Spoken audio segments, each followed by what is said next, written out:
It was a cold, quiet night in the small countryside town of Ridge Hollow.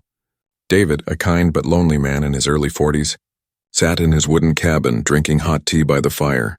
He lived alone, far from the city, where no neighbors came knocking, and wild animals still roamed in the dark woods nearby. Everything was peaceful until he heard it.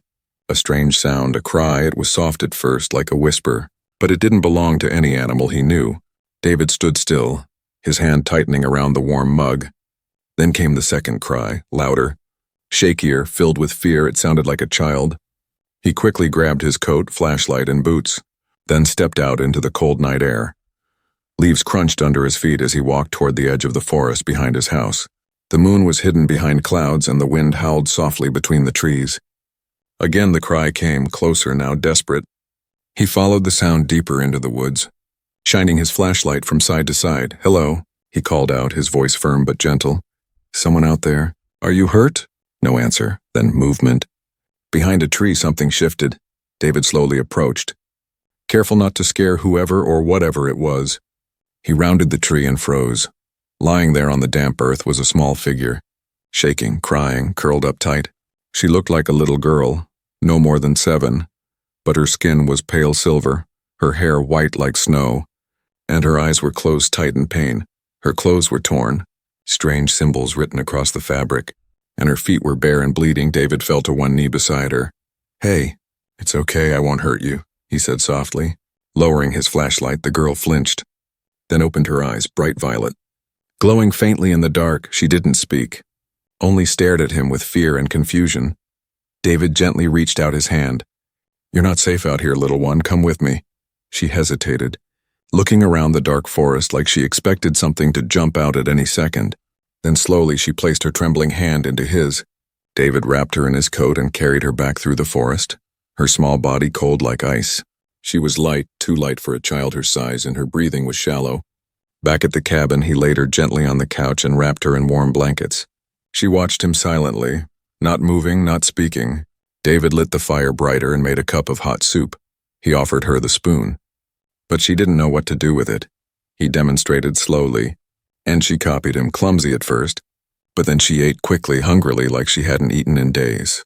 David watched her, full of questions, but he stayed quiet, not wanting to scare her away. When she was done, she looked up at him again, her lips trembling. Finally, she spoke. One word, in a voice so soft it almost broke. "Mama?" David's heart ached. He didn't know who she was, where she came from, or why she looked so not human, but right now she was just a scared, lost little girl who needed help, and he couldn't walk away. He gently smiled and shook his head. "I'm not your mama, little one, but you can stay here, okay? You're safe now." She nodded slowly, as if trying to understand his words. Then she curled up on the couch and closed her eyes, exhaustion pulling her into sleep. David sat nearby, watching the fire crackle. His mind raced. Should he call someone? The police? A doctor? The news? But something inside told him no. She wasn't just lost. She was hiding from what he didn't know yet. But she had trusted him, not anyone else. He made his decision right there. He would keep her secret. He would protect her. No matter what outside.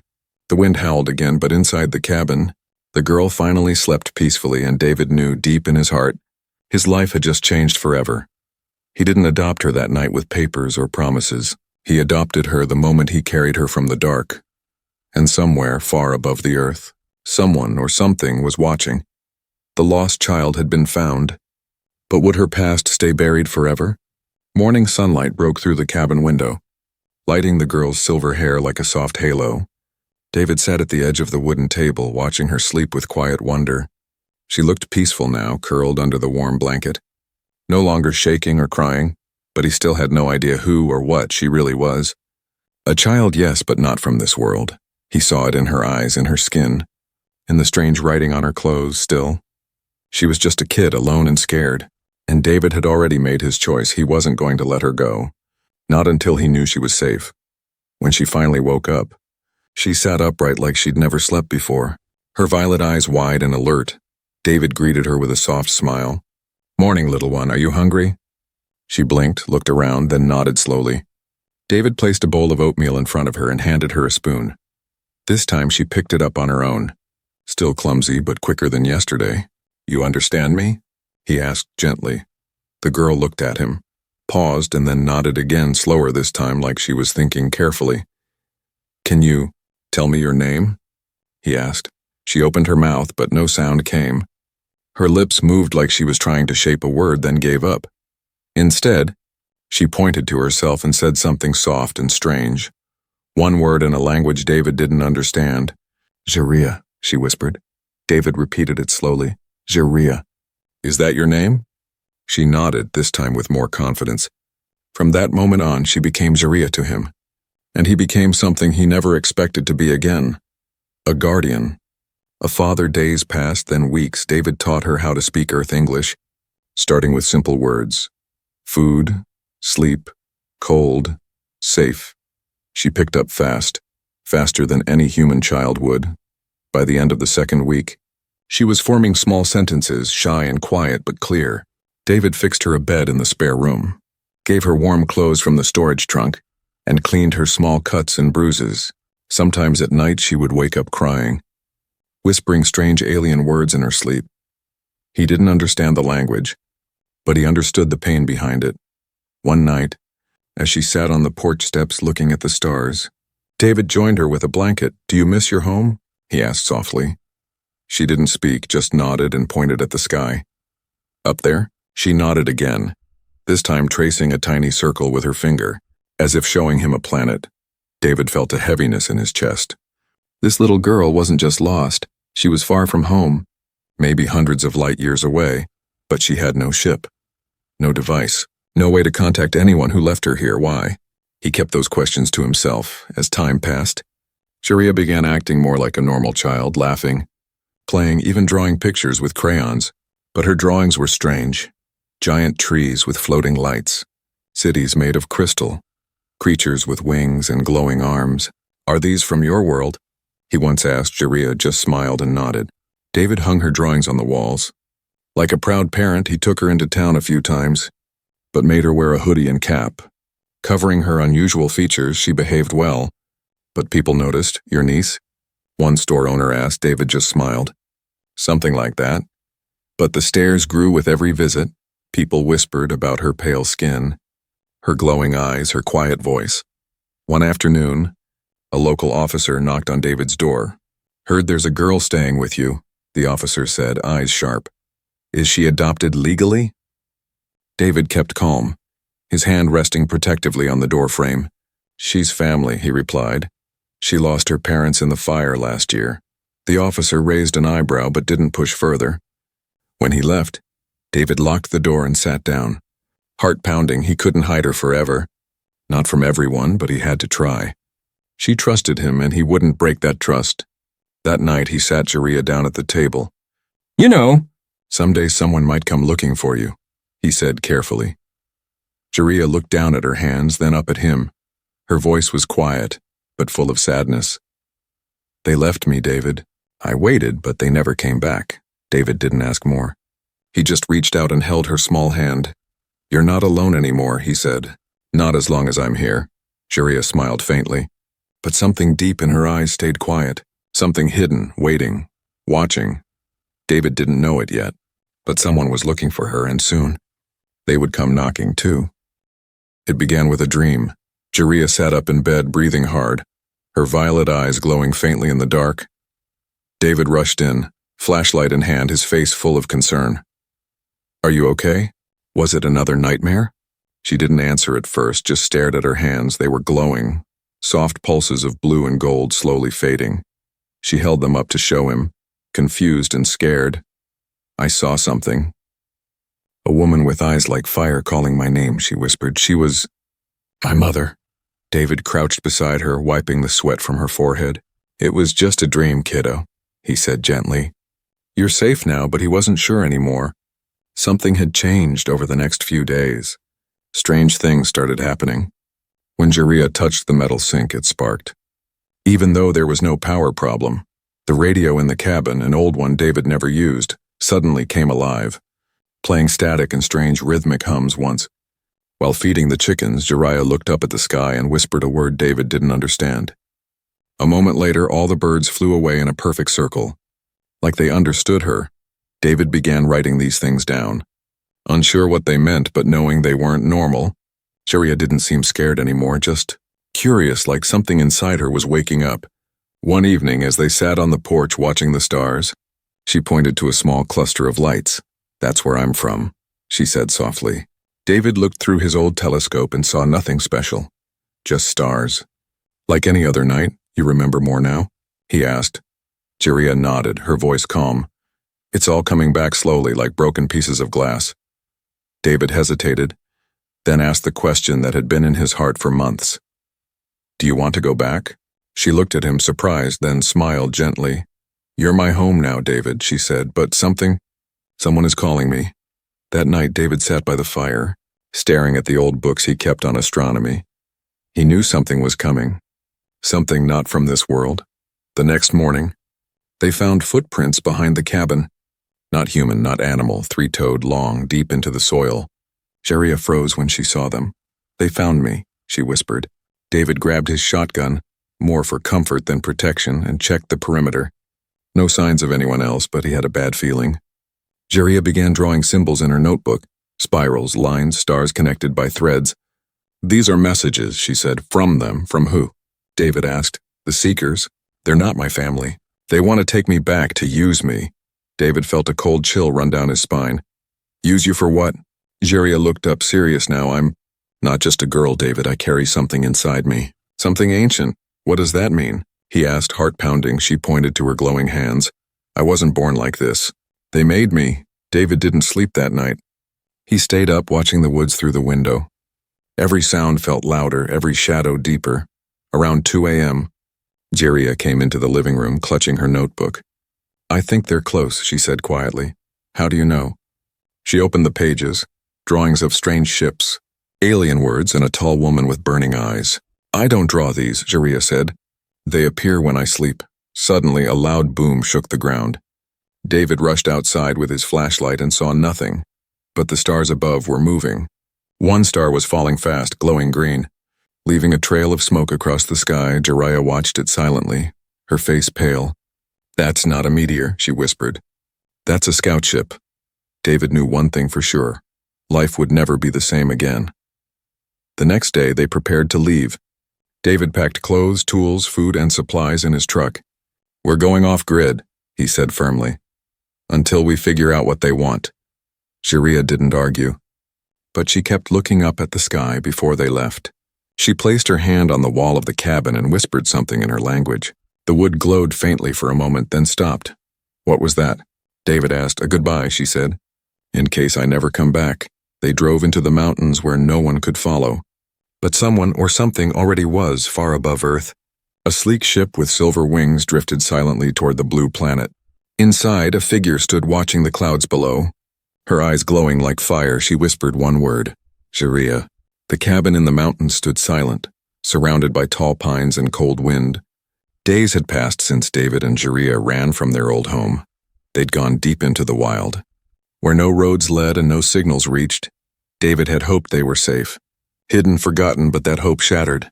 The moment the knock came, it was midnight. The fire had burned low, and David was asleep on the couch, his shotgun resting nearby. Sharia was in the back room, lying still but not sleeping. Something inside her had been restless all evening, like her blood remembered something her mind could not. Then 3 slow knocks on the wooden door, knock, knock.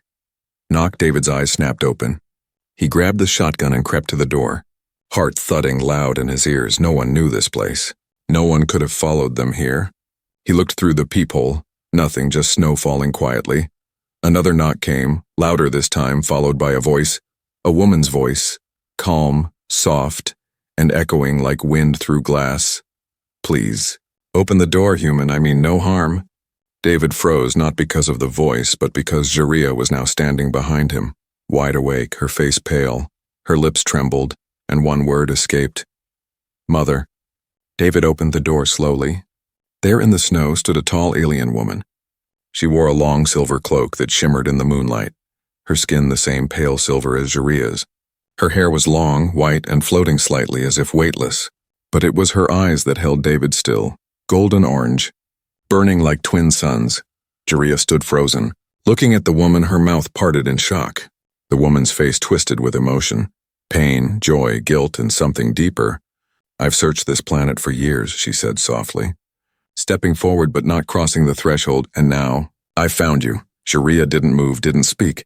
David stepped between them, shotgun still in hand. Who are you? What do you want? The woman bowed her head slightly. My name is Thalivra, daughter of House in Russia, she said slowly. I am Jariah's birth mother. David didn't lower the gun. And now you just show up at my door? After years? Thalivra looked up, sorrow in her glowing eyes. I had no choice, she said. Enemies hunted us. I placed Jariah in a hidden pod and sent her to Earth to save her life. You abandoned her, David growled. She was crying in the cold forest, bleeding and starving. She thought you died. Thalivra flinched as if slapped. I know, and I have hated myself every day since. She looked past him to her daughter, Jariah, child of stars, my light. I never stopped searching. Jariah stepped forward slowly, unsure. Why didn't you come sooner? Thalivra's voice cracked. They chased me across systems, broke my ship, hunted my name. I couldn't lead them to you until I was sure it was safe. David glanced at Jariah. Her eyes were wet, her hands glowing again. Is it safe now? He asked, voice cold. Thalivra hesitated, then shook her head. No, it's not, David gritted his teeth. Then why are you here? Thalivra looked directly at him, and for the first time, she looked tired. Because I have nowhere else to go, she said quietly. I beg you, let me stay. Silence filled the cabin. David looked at the alien woman, this powerful being who could have destroyed him with a glance, now begging like a stranger in the snow. He looked at Jariah, who stood torn between two worlds. He sighed and lowered the shotgun. You can come in, he said. But if I see you hurt her in any way, I won't, Thalivra said. Stepping gently inside, I swear on my blood, the cabin door shut behind them, cutting out the wind and stars. Later, the three sat by the fire. Jariah on one side, David on the other, and Thalivra sitting across, her cloak drying by the flames. I was supposed to lead our people one day, Thalivra explained, but there was betrayal. They wanted my daughter for her power. What power? David asked. She was born with the core flame, a gift that appears once every 1,000 years. It can heal, create, or destroy. Jariah looked down at her hands, remembering the glowing lights, the moving birds, the dreams. I never wanted this, she whispered. I know, Thalivra said. That's why I hid you. That's why I need you to be strong now. Because they've found me and they'll come for you next. David clenched his fists. Then we'll fight them. Thalivra looked at him with surprise. You would stand against a starborn warship for her? David didn't hesitate. She's my daughter, blood or not. I've raised her. I've protected her. And I'll keep doing that. Jariah looked at both of them. One man who chose her, one mother who lost her, and for the first time she realized maybe she didn't have to choose between them. Maybe they were both her family now, but in the shadows of space, something moved. The real enemy had arrived, and it had been watching from the beginning. The storm rolled in at dawn. Heavy clouds covered the sky, and the wind howled like a wild animal. Inside the cabin, the fire burned low, casting long shadows on the walls. David stood by the window, eyes scanning the tree line, Jariah and her mother. Thalivra sat at the table, facing each other for the first time without fear. But between them lay years of silence, and truth still buried. David had questions, and now he wanted answers. Tell me everything, he said, turning from the window. No more half-truths. Why were they really after her? What are you not saying? Thalivra looked tired, her golden eyes dimmer than the night before. She took a breath, her voice low and serious. Jariah is not just a child of the stars, David. She is the last of the Lamara line. David frowned. What's that supposed to mean? Thalivra folded her hands, her fingers glowing faintly. There were once 7 ancient bloodlines in our galaxy, each gifted with unique powers. Light, time, memory, and more. My family, the Lumara, held the core flame. It's the oldest force of creation. It can heal entire planets or burn them to ash. David looked at Jariah, shocked. She sat still, eyes wide. I didn't know, she whispered. I just thought I was broken. You are not broken, her mother said gently. You are rare. You were born with a gift that many wanted to control. David leaned forward, arms on the table. And who are these people chasing her? Thalivra's voice darkened. They call themselves the Varnak Syndicate. A rogue group of warlords and scientists who believe power should be taken, not earned. They kill royal bloodlines and use their remains to build weapons. Biomachines. Living bombs. David's stomach turned. You're saying they would have harvested her? Thalivra nodded slowly. They tried with me. I escaped. But I was pregnant with Jaria. I knew I couldn't protect her forever. So you sent her here, alone? It was the only way. Earth is a quiet world ignored by most of the galaxy. I hoped she could grow in peace. Jaria's voice trembled, but I was cold and afraid. And I thought you died. Thalivra reached for her daughter's hand, her own shaking. I know, she whispered. I've carried that guilt for every breath I've taken. I never wanted to leave you. David stood up, pacing, his thoughts racing. Okay, so they're after her. That means they'll come here eventually. What happens then? We can't fight alien warlords. Thalivra's eyes sharpened. Actually, we can. David blinked. Excuse me? She stood and walked to her long silver cloak. From within it, she pulled out a small cube glowing with blue light. This is a beacon core. It was hidden inside my body, sealed with a blood lock. I tore it out just to keep it safe. She handed it to David, who held it like it might explode. This cube can summon the last allies I have, ancient protectors scattered across nearby systems. David whistled. That's a neat emergency button. But, Thalivra added, they will only come if they believe Jaria has awakened the flame. David looked at the girl. Have you? Jaria shook her head. Not fully, I feel it. But it's like something inside me is locked tight. Her mother nodded. Then we must unlock it. Suddenly the cabin lights flickered, then cut out completely. David moved fast, grabbing his flashlight. But the air inside the room had changed. Heavy, cold, and full of pressure, like something massive had entered the atmosphere. Thalivra ran to the window, eyes scanning the sky. Her face went pale. They're here, she whispered. David looked through the glass, far above the treetops. A dark triangular shape hovered silently. It wasn't a ship, it was a hunter drone. Sent ahead to scan and report, Jaria stood frozen, staring at it. Then, without thinking, she raised her hand toward the window. A flash of light exploded from her palm and the drone blinked red. Then vanished, disintegrated into ash. Everyone stood in silence, stunned. David blinked. Did she just... Yes, Thalivra said, smiling through tears. She awakened it. But the joy didn't last because far above in deep orbit, a much larger ship was watching. Inside it, cold eyes tracked the energy spike, and long metal fingers danced over glowing controls. She's active, a voice hissed. Prepare for collection. Back on Earth, Jaria collapsed to her knees, shaking. David caught her before she hit the floor. Her skin was glowing bright now, her body too hot to touch. She used too much, Thalivra said, panic rising. She's not ready, she needs time to train, but we don't have time. David snapped, they're already here. Thalivra's voice turned sharp. Then we make time.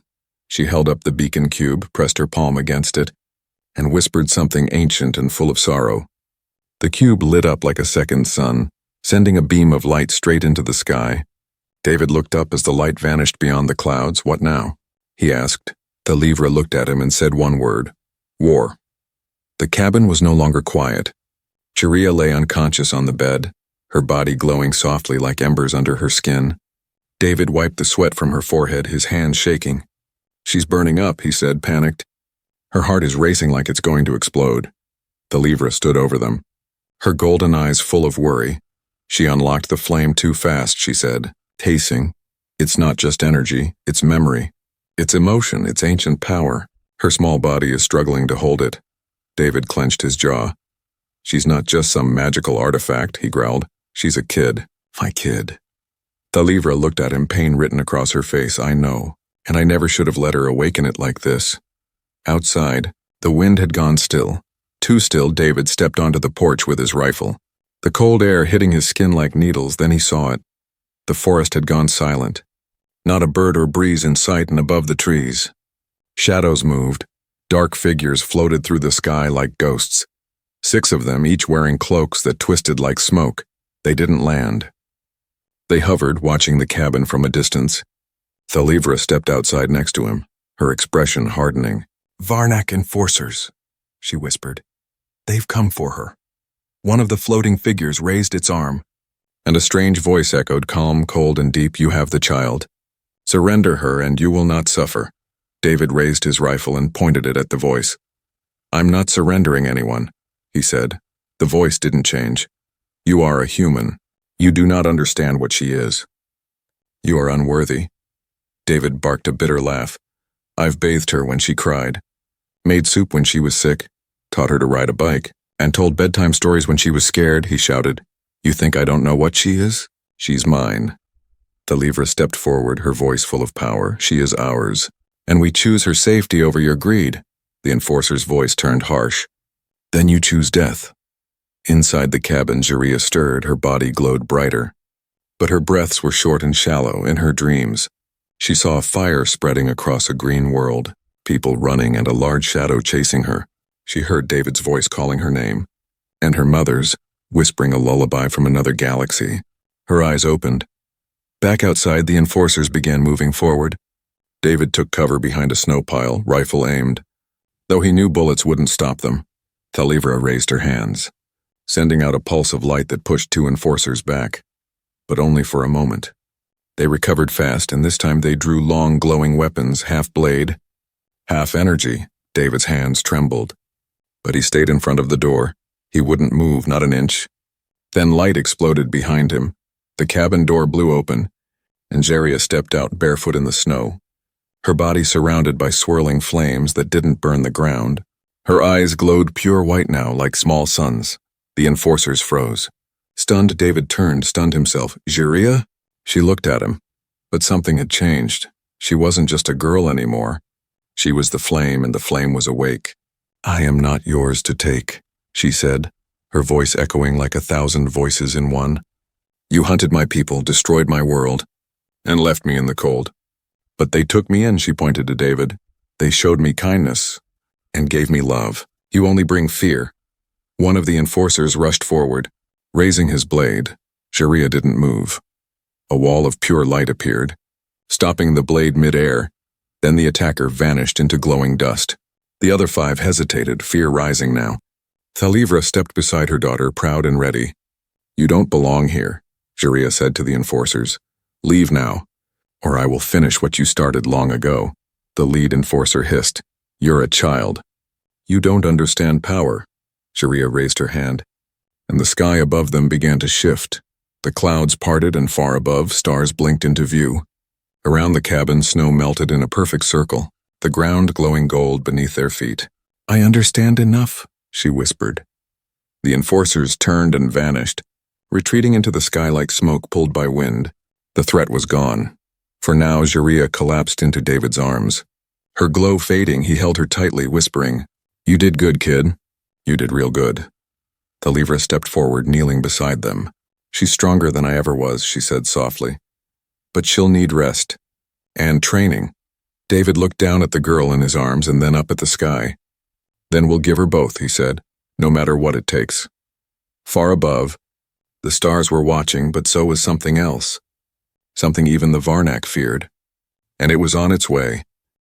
Snow fell again the next morning. Soft and slow, like the world was healing. The mountain trees stood still, their branches heavy with white. Inside the cabin, it was warm, peaceful for the first time in weeks.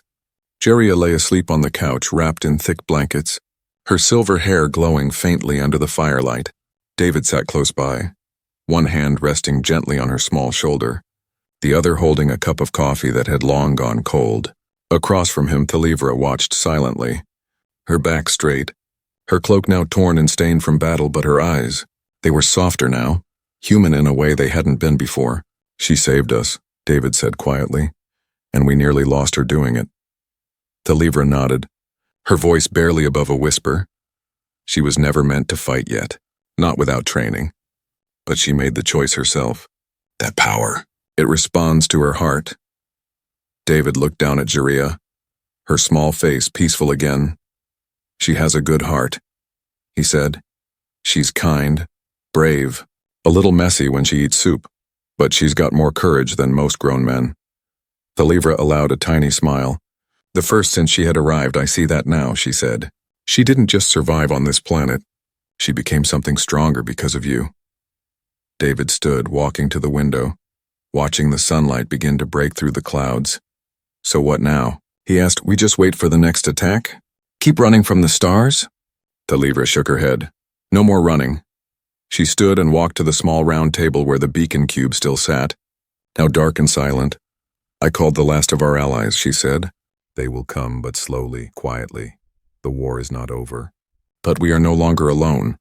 David didn't answer right away.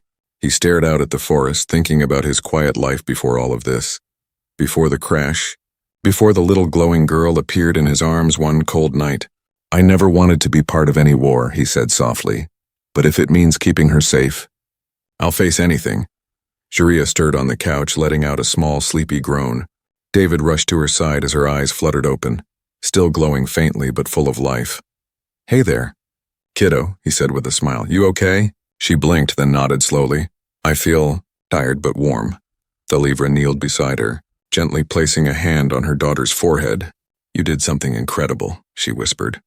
You saved all of us. Sharia looked up, confused. Did I hurt anyone?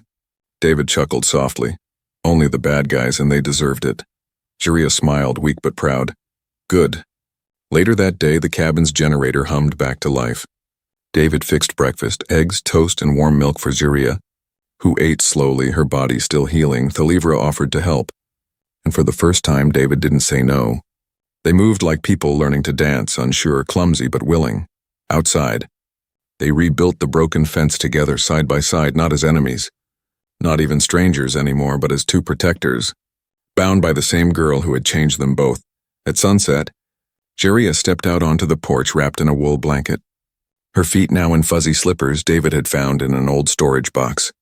She stared at the sky, eyes wide. A line of light stretched across the stars above. Slow-moving, like fireflies in space. What are those? She asked. Talivra stood behind her and answered. Allies, guardians, some are ships. Some are beings of light. All of them heard your call. Sharia looked at David, her voice quiet. Does this mean I have to leave Earth? David's heart clenched at the thought, but he stayed calm. No, he said. It means you have a choice. Sharia thought for a long time, watching the stars blink and move. I want to stay, she said finally. I like the snow. I like your soup, See, Talivra smiled softly. And David let out the breath he'd been holding. Then stay, he said. This is your home now. That night, for the first time, the three of them sat at the same table for dinner. David grilled vegetables and thawed some old chicken. Sharia drew pictures with crayons while Talivra told stories of glowing cities and singing planets. They laughed, they ate, and they talked like any family would. But deep inside, all three of them knew this wasn't the end. It was the beginning later, as Sharia slept peacefully in her room. David and Talivra stood outside once more. Staring at the stars, David said. I always wanted a quiet retirement. Grow a beard, fish, maybe raise some chickens. Talivra chuckled, her voice soft. And instead you got an alien daughter and a war coming to your doorstep. David grinned. Yeah, life's funny like that. She turned serious. Thank you for raising her. For loving her when I couldn't. David looked at her, voice steady. She's our daughter now. Not just yours. Not just mine. Ours. Talivra nodded, and for the first time, peace settled in her golden eyes. Above them, the stars shimmered quietly, and in a small cabin on a quiet mountain, a new family was born, stronger than blood, tougher than war, and brighter than any flame.